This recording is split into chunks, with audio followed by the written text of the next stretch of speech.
दर्द बन के लहर दिल में उठाता हो, हाँ हाँ उठाता हो।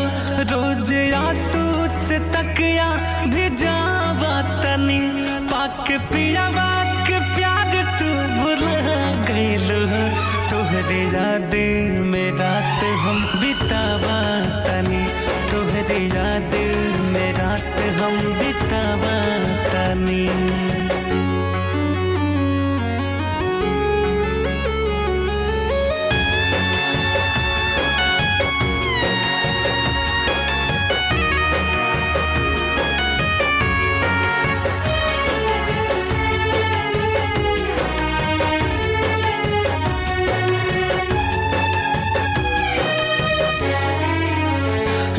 तब जाने रब जाने शरीरिया हो, छीन लिहलो तो हमारा प्यार के उमरिया हो।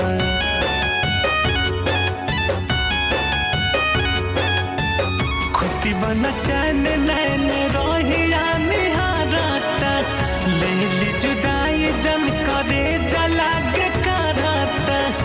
बन के खुशबू तू सांस में बसल बाड़ हो, बसल बाड़ हो। मिट न पावा तक तनो मिटावा तनी, पहके पियावा के प्यार तू भुला गइल हो।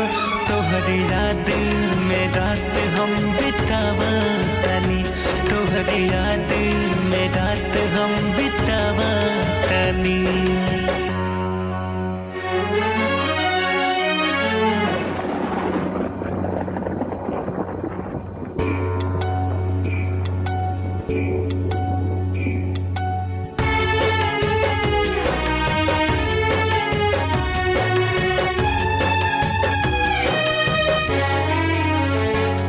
एहसान जान याद के ले जाओ, दिन पहले वाला रहे जवन दे जाओ।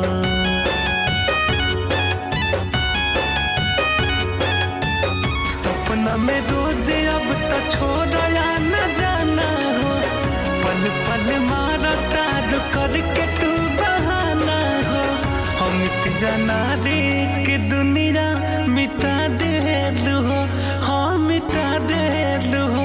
कहे रस के दिया आस के जरावा तनी, पाके पियावा के प्यार तू भुला गइल हो। तोहरे याद में रात हम बितावा तनी, तोहरे याद में रात हम आगे बितावा तनी।